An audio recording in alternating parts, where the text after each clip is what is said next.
Hello friends.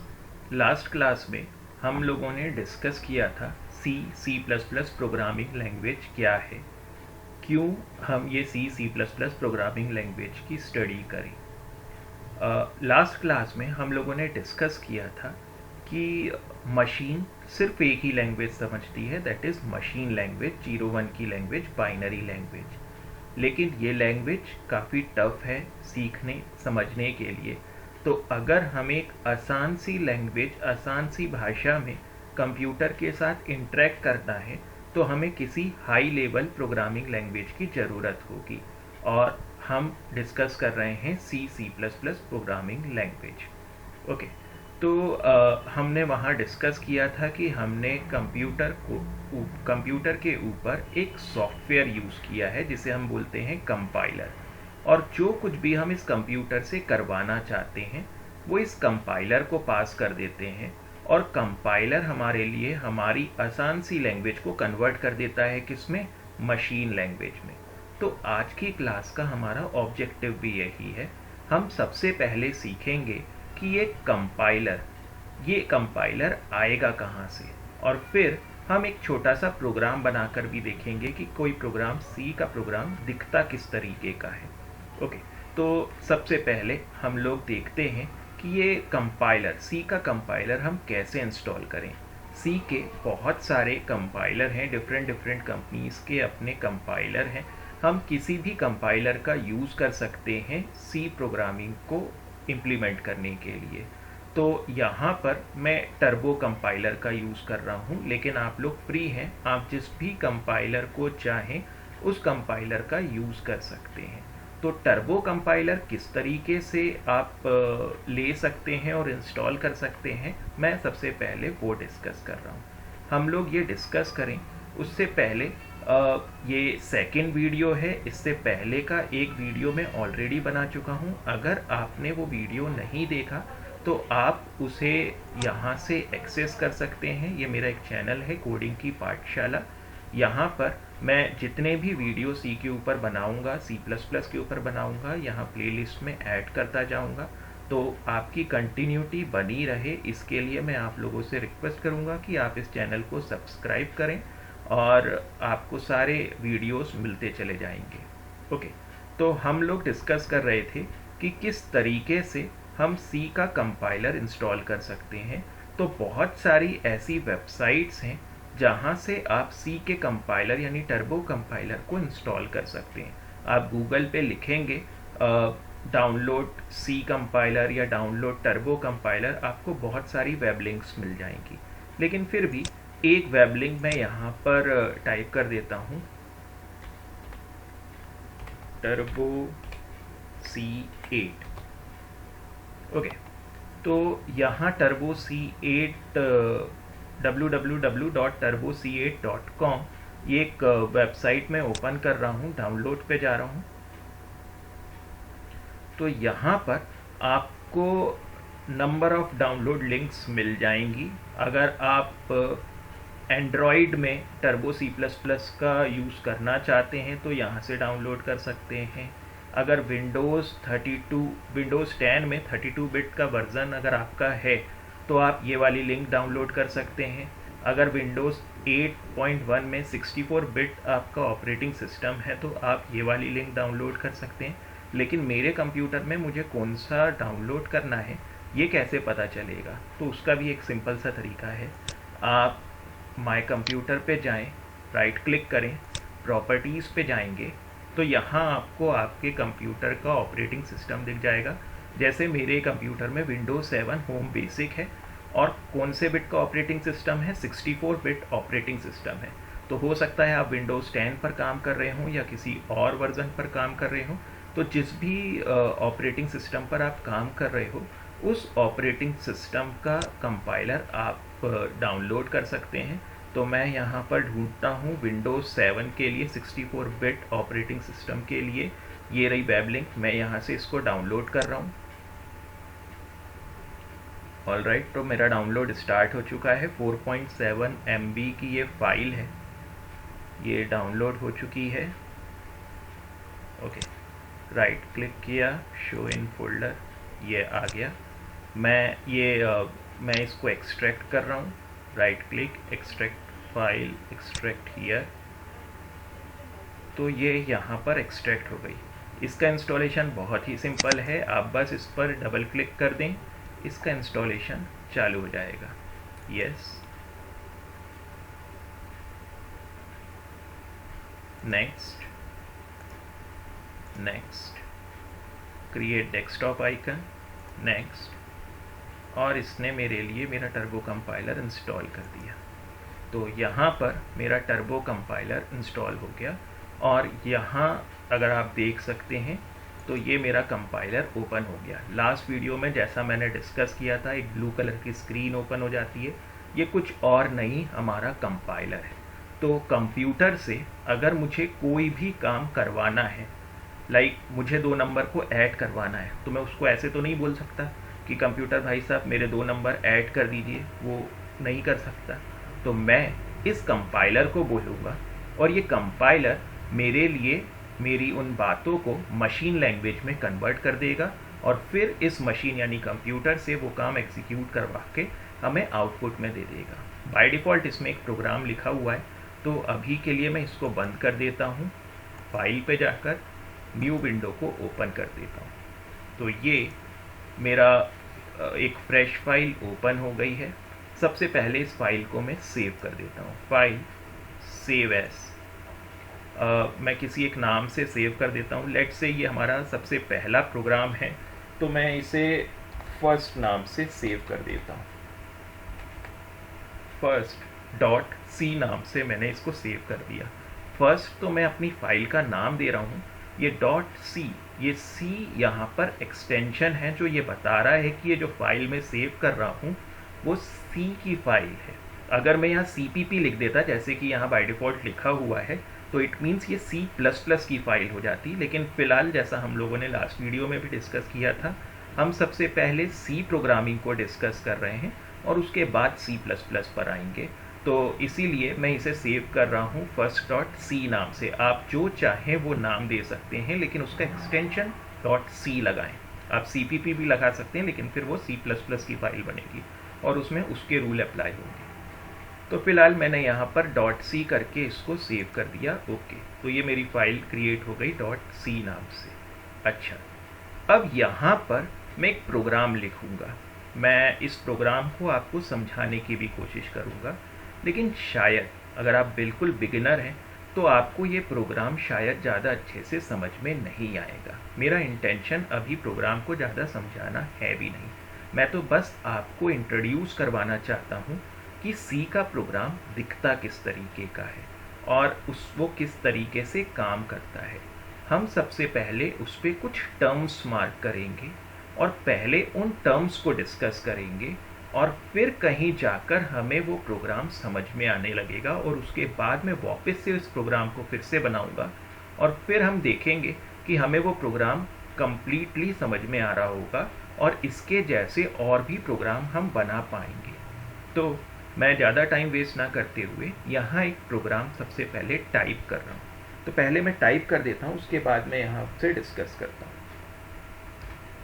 तो मैंने type किया hash include stdio.h void main, और इसके अंदर मैंने यहाँ लिखा int val1 comma val2 comma result। Okay, next मैंने लिखा printf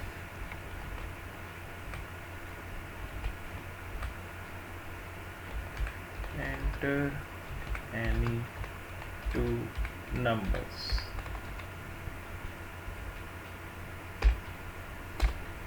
scanf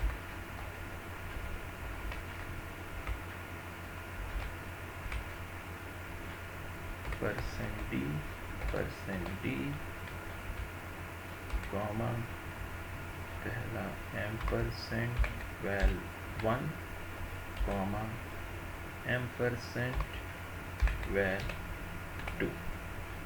Alright, next print f, sorry, इससे पहले हम लिखेंगे result is equal to val 1 plus val 2.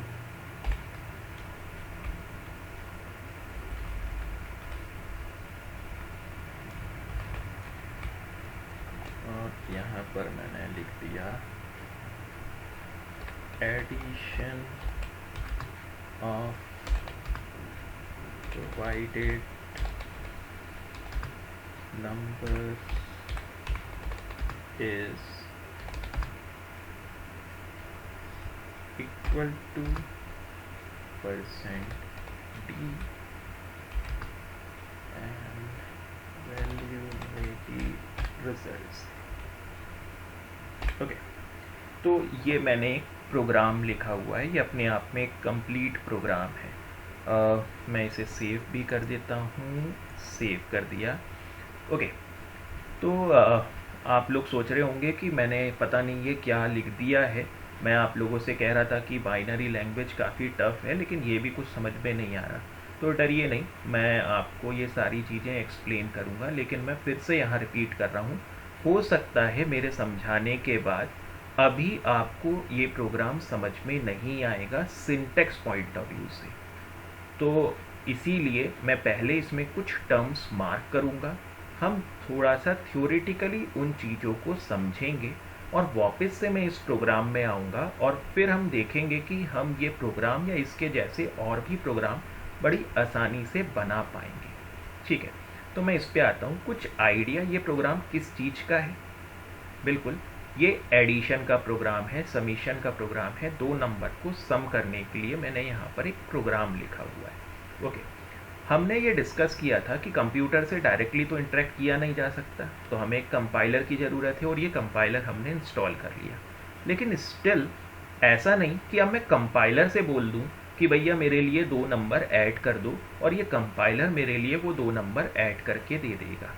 अभी भी कंपाइलर का काम है किसी एक लैंग्वेज को किसी दूसरी लैंग्वेज में कन्वर्ट कर देना। दूसरी लैंग्वेज यानी कि मशीन लैंग्वेज, और पहली लैंग्वेज यानी ये कंपाइलर है सी का कंपाइलर। इट मीन्स ये सी के फॉर्मेट में हमसे इनपुट लेगा और उसे कन्वर्ट करेगा किस में? मशीन लैंग्वेज में। तो आप कुछ भी लिख दोगे तो ये उसे कन्वर्ट नहीं कर सकता, इसे सी के फॉर्मेट में ही इनपुट चाहिए। और इसीलिए तो हम यहाँ पर हैं कि किसी भी चीज़ जो भी हम कंप्यूटर से करवाना चाहते हैं उसे सी के फॉर्मेट में लिखते किस तरीके से हैं। तो देखिए, सबसे पहले के एग्जांपल से हम लोग डिस्कस करते हैं। लेट्स से मान लो मुझे 2 नंबर को ऐड करवाना है।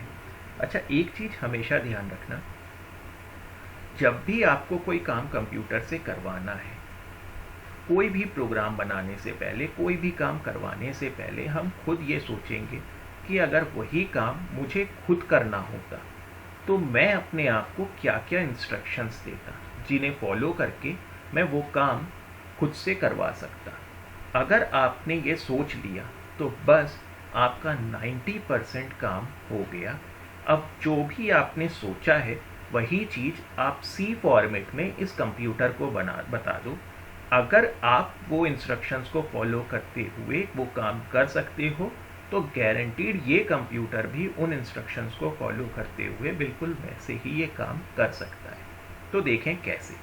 मान लो मैं आपसे बोलूं कि आपको 2 नंबर को ऐड करना है, तो वो क्या क्या इंस्ट्रक्शंस होंगे जो आप खुद को दोगे किसी भी 2 नंबर को ऐड करने के लिए? सोचो एक बार।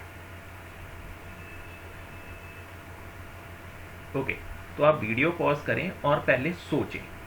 मैं आगे बढ़ता हूं और डिस्कस करता हूं। मेरे ख्याल से आप सभी ने ये सोचा होगा कि मैं सबसे पहले सामने वाले से बोलूँगा कि भाई 2 नंबर बताओ जिन्हें मुझे ऐड करना है।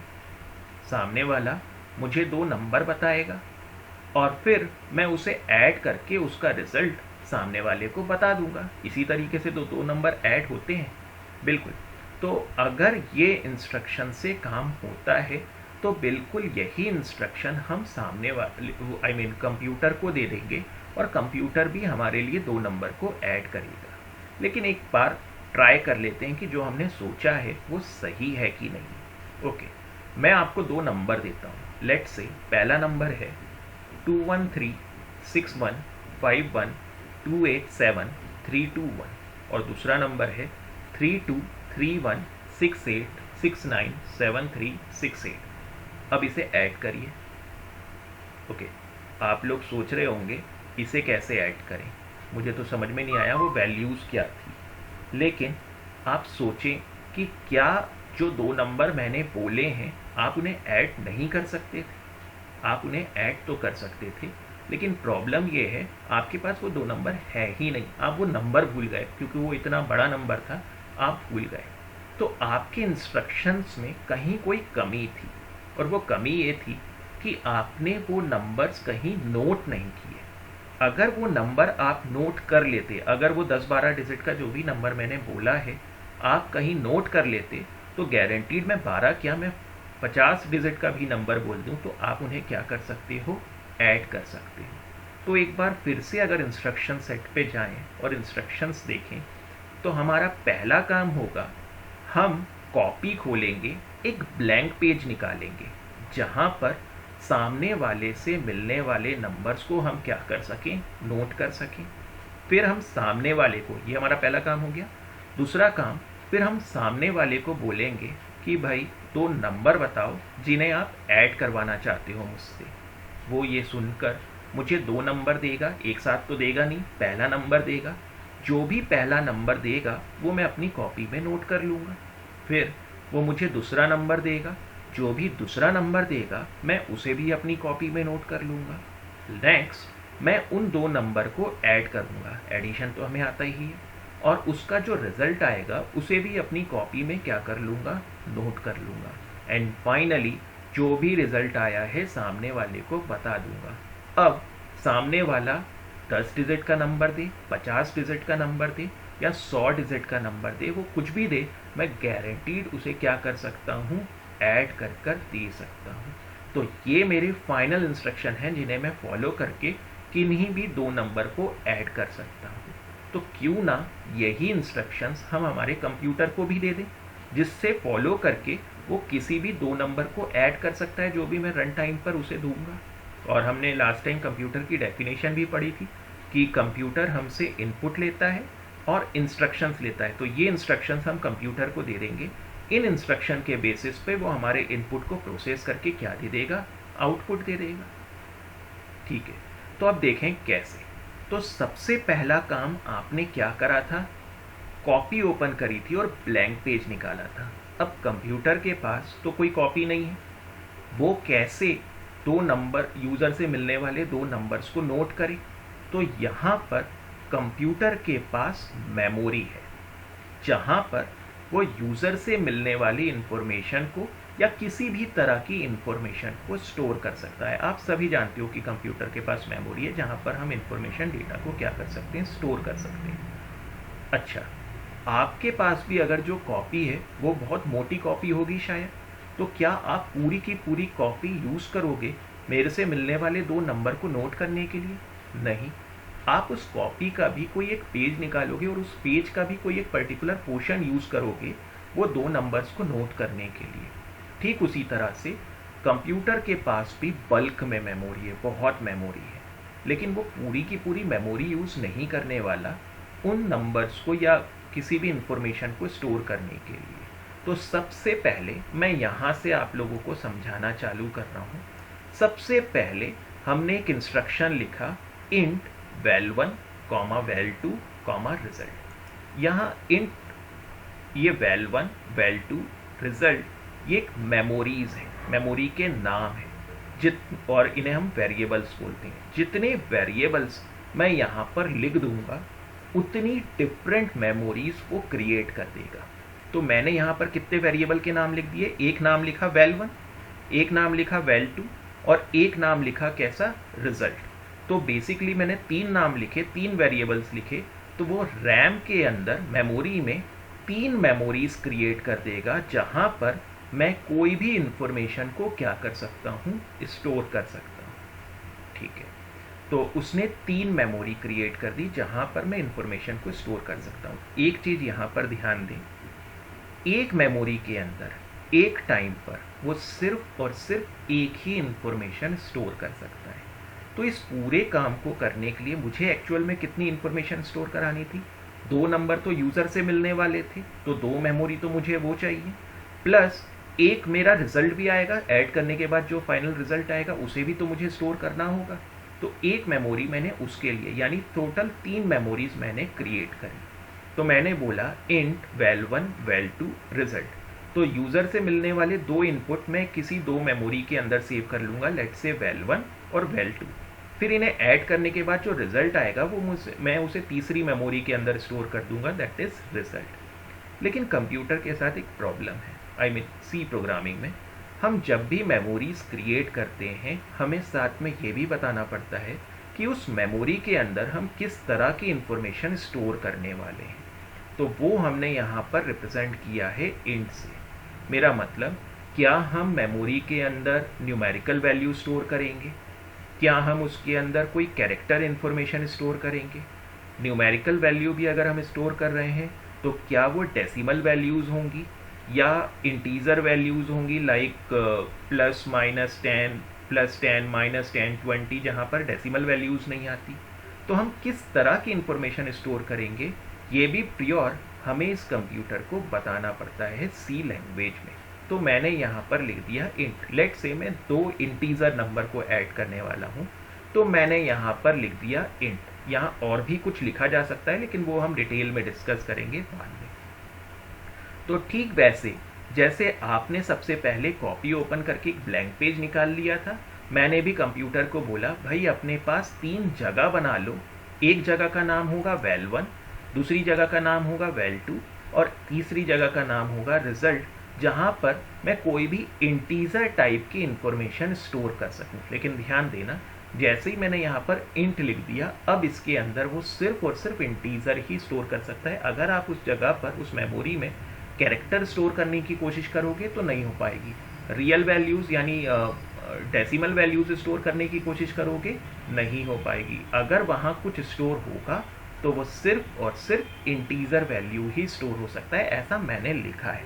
अगर कैरेक्टर स्टोर करना है तो मैं कुछ और लिखूंगा, रियल नंबर स्टोर करना है तो मैं कुछ और लिखूंगा, तो वो हम बाद में डिस्कस करेंगे। ओके, नेक्स्ट काम आपने क्या करा था, आपने सामने वाले से बोला था भाई 2 नंबर बताओ जिन्हें ऐड करना है। तो कंप्यूटर को भी मैंने वही बोला कि जो भी इस कंप्यूटर को यूज़ कर रहा है उससे पूछो कि भाई कोई 2 नंबर बताओ जिन्हें तुम ऐड करवाना चाहते हो। अब कंप्यूटर तो बोल नहीं सकता, कंप्यूटर कैसे पूछे? तो इस कंप्यूटर के पास ये स्क्रीन है, ये मॉनिटर है, जहाँ पर वो कोई भी टेक्स्ट डिस्प्ले करवा सकता है और जो भी यूज़र इस कंप्यूटर को यूज़ कर रहा है वो उस टेक्स्ट को पढ़ के समझ सकता है कि कंप्यूटर उससे क्या कहना चाहता है। तो जब भी हमें इस आउटपुट स्क्रीन पर कुछ भी डिस्प्ले करवाना होता है, हम यूज़ करते हैं किसका? प्रिंट एफ का। प्रिंट एफ एक फंक्शन है जिसका काम है आउटपुट स्क्रीन पर डिस्प्ले कर देना। जो कुछ भी मैं इन डबल कोट के अंदर लिख देता हूँ वो चीज़ as it is output screen पर क्या हो जाएगी? डिस्प्ले हो जाएगी। तो डबल कोट के अंदर मैंने यहाँ पर क्या लिख दिया? मैंने इस डबल कोट के अंदर लिख दिया एंटर एनी 2 नंबर्स। तो इस आउटपुट स्क्रीन, जो भी हमारे मॉनिटर होगा उसके आउटपुट स्क्रीन पर क्या डिस्प्ले हो जाएगा? Enter any 2 numbers. ठीक है, तो जैसे आपने सामने वाले से बोला कि भाई 2 नंबर बताओ, वैसे ही मेरे कंप्यूटर ने आउटपुट स्क्रीन यानी मॉनिटर पर एक मैसेज डिस्प्ले कर दिया होगा एंटर एनी 2 नंबर्स, पढ़कर सामने वाला यूज़र समझ जाएगा उसे 2 नंबर को क्या करना है? एंटर करना है। नेक्स्ट, अब तीसरा काम आपने क्या करा था? वो मैसेज सुनकर सामने वाला आपको 2 नंबर देगा, आप उसे कॉपी में नोट करोगे। तो मेरा कंप्यूटर भी नेक्स्ट काम क्या करे? ये मैसेज पढ़ने के बाद डेफिनेटली यूज़र कोई 2 नंबर देने वाला है, उन 2 नंबर को लो, और अपने पास सेव कर लो। अब सेव कहाँ करेगा, उसके लिए मैं ऑलरेडी मेमोरी बना चुका हूँ। तो मैंने बोला पहली वैल्यू जो भी यूज़र से मिले उसे कहाँ स्टोर कर लेना, well1 में। दूसरी वैल्यू जो भी मिले उसे कहाँ स्टोर कर लेना, well2 के अंदर स्टोर कर लेना। मैंने well1 well2 यूज़ किए हैं, आप कोई भी मेमोरी यूज़ कर सकते हो, ये तीनों एक जैसी ही मेमोरी है, ठीक है। तो यूज़र से जब भी मुझे किसी भी तरह की वैल्यू इनपुट लेनी होगी, तो यूज़र से इनपुट लेने के लिए हम एक फंक्शन यूज़ करते हैं scanf। scanf एक फंक्शन है जिसका काम है यूज़र से इनपुट लेना। इस scanf के अंदर, मैं यहाँ अलग से लिख रहा हूँ, इस scanf के अंदर ब्रैकेट में डबल कोट के अंदर हमें फॉर्मेट स्पेसिफायर स्पेसिफाई करने पड़ते हैं, फॉर्मेट स्पेसिफायर लिखने पड़ते हैं। जितने फॉर्मेट स्पेसिफायर मैं यहाँ पर लिख दूंगा उतनी डिफरेंट वैल्यूज़ यूज़र से वो इनपुट करवाएगा। तो जैसे मैंने यहाँ पर कितने फॉर्मेट स्पेसिफायर लिख दिए, 2। %d ये फॉर्मेट स्पेसिफायर है यहाँ पर, तो मैंने यहाँ पर 2 टाइम्स %d लिख दिया। इट मीन्स वो यूज़र से 2 इंटीजर वैल्यू क्या करेगा, इनपुट करवाएगा। %d रिप्रेजेंट करता है किसको, इंट को, इंटीजर को। हम यहाँ पर कुछ और भी लिख सकते थे, वो क्या होगा, किन केस में लिखेंगे, हम वो सारी चीज़ें आगे चलकर डिस्कस करेंगे। फिलहाल तो इस प्रोग्राम के पॉइंट ऑफ व्यू से क्योंकि %d इंटीजर को रिप्रेजेंट करता है तो मैंने यहाँ पर %d लिखा है। और क्योंकि मुझे यूज़र से 2 इनपुट चाहिए तो मैंने 2 टाइम्स क्या लिख दिए, %d। अगर मुझे यूज़र से 3 इनपुट चाहिए होते तो मैं 3 टाइम्स क्या लिख देता, %d लिख देता। और इन्हें हम क्या बोलते हैं, फॉर्मेट स्पेसिफायर। तो यूज़र से मुझे जितनी वैल्यूज़ चाहिए उतने फॉर्मेट स्पेसिफायर मैं यहाँ पर लिख दूंगा। तो फिलहाल मुझे 2 चाहिए थे तो 2 फॉर्मेट स्पेसिफायर 2 टाइम्स %d मैंने लिख दिया। इट मीन्स यूज़र से 2 इंटीजर वैल्यू इनपुट करवाओ, ठीक है। वो यूज़र से 2 इंटीजर वैल्यू तो ले लेगा, लेकिन उन्हें रखेगा कहाँ पर, तो कॉमा देने के बाद मैंने यहाँ पर सबसे पहले लिखा m%well1। यहाँ पर m% रिप्रेजेंट करता है एड्रेस ऑफ, यानी यूज़र से जो भी पहली इंटीजर वैल्यू मिली है उसको लो और well1 नाम की मेमोरी के अंदर जाकर क्या करवा दो, स्टोर करवा दो। और फिर ये यूज़र से दूसरी वैल्यू लेगा, यूज़र से जो भी दूसरी वैल्यू मिले उसे वो यहाँ पर दूसरी well2 के अंदर क्या कर दे, स्टोर कर दे। तो इस तरीके से मैंने well1 और well2 के अंदर 2 वैल्यूज को क्या करवा दिया, स्टोर करवा दिया। ओके, आई थिंक यहाँ तक आपको क्लियर होगा। अगर सिंटेक्स पॉइंट ऑफ व्यू से आपको ये अभी भी समझ में नहीं आ रहा तो भी कोई बात नहीं, आप ये सारी चीज़ें मैं डिटेल में डिस्कस करूँगा। ओके, नेक्स्ट, तो जैसे आपने यूज़र से, आपने सामने वाले से 2 नंबर लिए थे, उसी तरह से मैंने यहाँ पर 2 नंबर लिए और उसे well1 और well2 नाम की वेरिएबल्स के अंदर स्टोर करवा दिए। अब नेक्स्ट काम आपने क्या करा था, 2 वैल्यूज़ को ऐड किया था। आई मीन जो भी 2 नंबर आपको यूज़र से मिले थे आपने उन्हें ऐड किया था। तो मैंने भी यहाँ पर वही किया। मैंने बोला well1 में जो कुछ भी लिखा हुआ है, रन टाइम पर यूज़र ने जो भी दिया होगा उसको लो और well2 नाम की मेमोरी के साथ क्या कर दो, ऐड कर दो। और जो भी रिजल्ट आएगा उसको किसके अंदर स्टोर कर दो, रिजल्ट नाम की मेमोरी के अंदर स्टोर कर दो। ओके, फाइनली आपका रिजल्ट आ चुका है और इस रिजल्ट को आप क्या करोगे, डिस्प्ले करोगे। तो इस रिजल्ट को डिस्प्ले करने के लिए कैसे करेंगे, अब कंप्यूटर तो बोल नहीं सकता, बिल्कुल सही। हमने ये डिस्कस किया है कि डिस्प्ले कैसे करते हैं, printf फंक्शन से। तो जो भी हमारा रिजल्ट आया है वो मॉनिटर के ऊपर क्या कर दो, डिस्प्ले कर दो। तो मॉनिटर पर डिस्प्ले करने के लिए हमने क्या लिया, printf फंक्शन लिया। तो printf फंक्शन में हमने लिख दिया कि addition of provided numbers is %d और रिजल्ट। अभी के लिए थोड़ा सा सिंपल कर देता हूं। मेरे ख्याल से आप सोच रहे होंगे मुझे ये लिखना चाहिए, ओके, लेकिन अब देखिए यहाँ होगा क्या। हम चाहते हैं कि जो भी रिजल्ट आया है वो हम किसको बता दें, यूज़र को बता दें। प्रिंट एफ स्टेटमेंट हम यूज़ करते हैं जब भी हमें आउटपुट स्क्रीन पर डिस्प्ले करना होता है। हमने ऊपर भी डिस्कस किया था कि इस प्रिंट एफ में डबल कोट के अंदर हम जो कुछ भी लिख देते हैं वो चीज़ as it is output screen पर डिस्प्ले हो जाती है। अब मैंने यहाँ पर लिख दिया डबल कोट के अंदर addition of provided numbers is result, तो ये आउटपुट स्क्रीन पर क्या करेगा, एज इट इज़ इस मैसेज को डिस्प्ले कर देगा।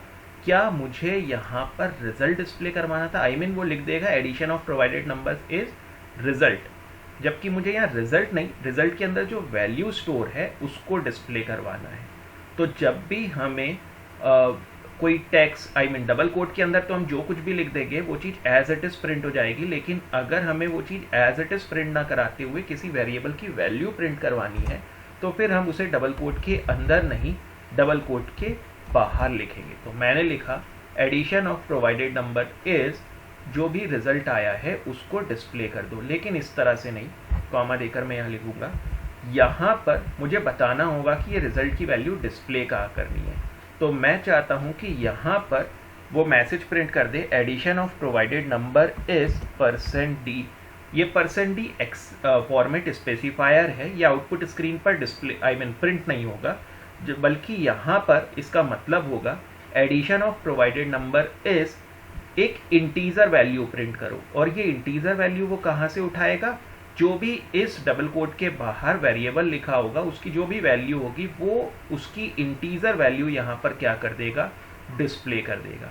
तो अब आउटपुट स्क्रीन पर दिखेगा addition of provided number is, जो भी दो नंबर को ऐड करने के बाद रिजल्ट आया है वो इंटीजर वैल्यू को यहाँ पर क्या कर देगा, डिस्प्ले कर देगा। तो again syntax point of view से अभी मैं ज़्यादा डिस्कस नहीं कर रहा क्योंकि वो हम डिटेल में लेंगे। फिलहाल तो मैंने आपको एक रफ स्केच दिया है कि किस तरीके से सी का प्रोग्राम दिखता है।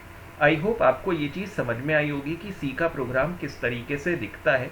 मैं बिल्कुल ये मान के चल रहा हूँ कि अभी आपको ये प्रोग्राम बहुत अच्छे से समझ में नहीं आया होगा। सिंटेक्स पॉइंट ऑफ व्यू से तो बिल्कुल भी ज़्यादा अच्छे से समझ में नहीं आया होगा। आप अभी भी सोच रहे होंगे ये प्रिंट एफ कैसे यूज़ करते हैं, स्कैन एफ कैसे यूज़ करते हैं, अगर ऐसा लिख दिया तो क्या होगा, अगर ये लिखना होगा तो कैसे लिखेंगे। तो ये सारे सवालों का जवाब मैं आपको आगे के वीडियोस में दूंगा। ओके, तो हमने जो कुछ भी बनाया है एक बार उसे रन करके भी देख लेते हैं। तो जैसा हमने डिस्कस किया था, हमें कंप्यूटर से जो कुछ भी करवाना है वो हम आसान सी लैंग्वेज में लिख देते हैं, और हमने कौन सी लैंग्वेज में लिख दिया, सी लैंग्वेज में। और हम चाहेंगे कि कंप्यूटर अब हमारे लिए किसी भी दो नंबर को क्या करके दे, ऐड करके दे। ओके, तो थोड़ा सा मैं यहाँ पर आपको समझाने के लिए ये चीज़ें कर रहा हूँ, ये आगे जाकर डिटेल में भी डिस्कस करूँगा। तो ये तो हमारा प्रोग्राम है। अब मैं यहाँ पर आउटपुट स्क्रीन ओपन कर रहा हूँ।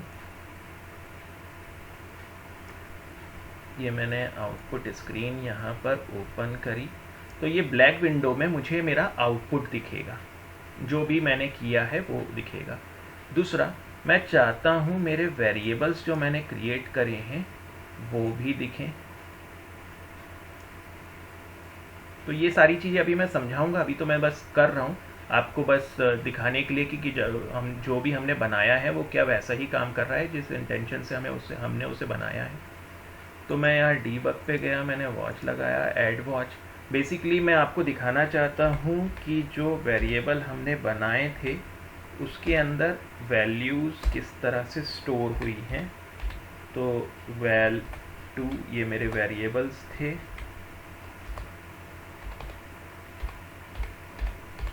रिजल्ट। ओके, तो मैंने यहाँ डीबग पर जाकर वॉचेस लगाए। बेसिकली एक फंक्शनैलिटी है जिससे मैं अपने वेरिएबल के अंदर स्टोर वैल्यूज़ को रन टाइम पर देख सकता हूँ। ठीक है, अब मैं यहाँ पर F8 की प्रेस कर रहा हूँ। जैसे ही मैंने F8 की प्रेस करी, मेरा कंट्रोल कहाँ पर आ गया, ये आप देखोगे, ये वॉइड मेन वाली लाइन हाईलाइट हो गई है। ठीक, मैं वापस से F8 की प्रेस कर रहा हूँ, तो आप देखो यहाँ पर ये वेरिएबल्स क्रिएट हो चुके हैं, लेकिन इनके अंदर अभी फ़िलहाल कुछ भी गार्बेज वैल्यू वो शो कर रहा है। आउटपुट स्क्रीन पर अभी कुछ भी डिस्प्ले नहीं हुआ। तो बेसिकली उसने अभी तक क्या करा, एक लाइन को एग्जीक्यूट करा है जहां पर उसने तीन वैल्यूज, तीन रैम के अंदर तीन मेमोरीज क्रिएट करी हैं, एक वैल 1, एक वैल 2 और एक रिजल्ट। और क्योंकि अभी तक इनके अंदर हमने कुछ भी डेटा स्टोर नहीं करा, तो उन मेमोरी में 0-1 का जो भी कॉम्बिनेशन पहले का पड़ा होगा उस हिसाब से उसने कोई भी एक वैल्यू बनाकर इसके अंदर पहले से रखी हुई है। ये हमारे लिए गार्बेज वैल्यू हमने स्टोर नहीं करी। अब ये लाइन एग्जीक्यूट कर रहा हूँ मैं, वापस से F8 की प्रेस कर रहा हूँ। जैसे ही मैं F8 की प्रेस करूँगा ये हाईलाइटेड लाइन एग्जीक्यूट होगी। तो देखें, जैसे ही मैंने F8 की प्रेस करी ये हाईलाइटेड लाइन एग्जीक्यूट हुई, जिसका काम था आउटपुट स्क्रीन पर डिस्प्ले करो एंटर एनी 2 नंबर। तो यहाँ पर आउटपुट स्क्रीन पर एक मैसेज प्रिंट हो गया, एंटर एनी 2 नंबर। ये मैसेज पढ़कर यूज़र समझ जाएगा उसे क्या करना है, कोई भी 2 नंबर एंटर करने हैं। तो नेक्स्ट लाइन पर अब मैं 2 नंबर दूंगा और ये नेक्स्ट लाइन क्या करेगी, यूज़र से वो 2 नंबर लेकर इन वैल 1 और वैल 2 के अंदर स्टोर करेगी। देखें, तो देखें वो मुझसे 2 नंबर डिमांड कर रहा है। मैंने पहला नंबर दिया 56 और एंटर की प्रेस करी। मैंने दूसरा नंबर दिया 65 और अगेन एंटर की प्रेस करी। तो देखें, पहला नंबर 56 किसके अंदर स्टोर हो गया, वैल 1 के अंदर। दूसरा नंबर 65 किसके अंदर स्टोर हो गया, वैल 2 के अंदर। और फिर मैं अगेन F8 की प्रेस कर रहा हूँ, तो उसने क्या कर दिया, इन दोनों नंबर को ऐड करके किसके अंदर स्टोर कर दिया, रिजल्ट नाम के वेरिएबल के अंदर। अगर आप देखोगे इसके अंदर गार्बेज वैल्यू नहीं, 56 और 65 को ऐड करने के बाद जो वैल्यू आती है वो वैल्यू इसने किसके अंदर स्टोर कर दी, रिजल्ट के अंदर। और फाइनली जब मैं F8 की प्रेस करूँगा तो यहाँ पर उसने मुझे क्या डिस्प्ले कर दिया, addition of provided number is 121। तो जो हम कंप्यूटर से करवाना चाहते थे वो ये हमारे लिए कर रहा है। तो यही हम चाहते थे कि जब भी ये प्रोग्राम एग्जीक्यूट हो वो हमसे 2 नंबर डिमांड करे और उसके बाद इन 2 नंबर को ऐड करके रिजल्ट डिस्प्ले कर दे। आप सोच रहे होंगे 2 नंबर को ऐड करने के लिए इतनी मेहनत, तो नहीं, ये तो हमने एक बार इंस्ट्रक्शन बना दिया, लाइक कोई सॉफ्टवेयर। तो एज अ डेवलपर हमने एक सॉफ्टवेयर तैयार कर दिया। अब जब भी इस सॉफ्टवेयर की EXE फाइल कोई भी रन करेगा तो उसे आउटपुट में क्या दिखेगा, ये सबसे पहले एक मैसेज आएगा, एंटर एनी 2 नंबर। आप रन टाइम पे कोई भी नंबर दे सकते हो और फिर वो उसका एडिशन करके यहाँ पर क्या कर देगा, डिस्प्ले कर देगा। मैंने एडिशन का प्रोग्राम बनाया है, आगे चलकर हम देखेंगे हम और बड़े बड़े सॉफ्टवेयर तैयार कर सकते हैं। तो हर बार हमें ये कोड नहीं लिखना, तो एज अ डेवलपर हमें एक बार लिखना है और हम इसकी एक EXE फाइल तैयार कर लेंगे और सामने वाला उसकी EXE फाइल को यूज़ करेगा तो उसे सिर्फ ये विंडो दिखेगी। तो आई थिंक आपको ये सारी चीज़ें मैं अभी आगे चलकर डिस्कस भी करूँगा। तो आई थिंक ये सारी चीज़ें आपको क्लियर होंगी। तो चलिए आज के वीडियो में बस हम लोग इतना ही डिस्कस करते हैं। हमारे 2 ऑब्जेक्टिव थे, सबसे पहले ये डिस्कस करना कि ये कंपाइलर हम लाएंगे कहाँ से, इंस्टॉल कैसे करेंगे हमारे कंप्यूटर के अंदर। हमने सक्सेसफुली उस चीज़ को देखा। नेक्स्ट हमारा डिस्कशन का टॉपिक था कि सी का प्रोग्राम दिखता किस तरीके का है, तो हमने वो भी देखा। अब ये ऊपर की लाइनें मैंने डिस्कस नहीं करी हैं कि ये वॉइड मेन क्या है, हैश इंक्लूड stdio.h क्या है, तो ये सारी चीज़ें मैं डिटेल में डिस्कस करूँगा। तो नेक्स्ट वीडियो में हम लोग डिस्कस करेंगे कि ये जो इसके अंदर मैंने टर्म्स लिखे हुए हैं ये एक्चुअल में हैं क्या। इन टर्म्स की मैं नेमिंग करूँगा और फिर एक एक करके ये सारे टर्म्स हम डिटेल में डिस्कस करेंगे और उनके सिंटेक्स डिस्कस करेंगे। और उसके बाद हम वापस से इस प्रोग्राम में आएंगे और डिटेल में डिस्कस करेंगे कि क्या ये प्रोग्राम अब मुझे समझ में आ रहा है, और आप देखोगे कि फिर इस जैसे और भी प्रोग्राम आप खुद से लिख पाओगे। तो चलिए आज की क्लास में बस हम इतना ही डिस्कस कर रहे हैं। Till then bye.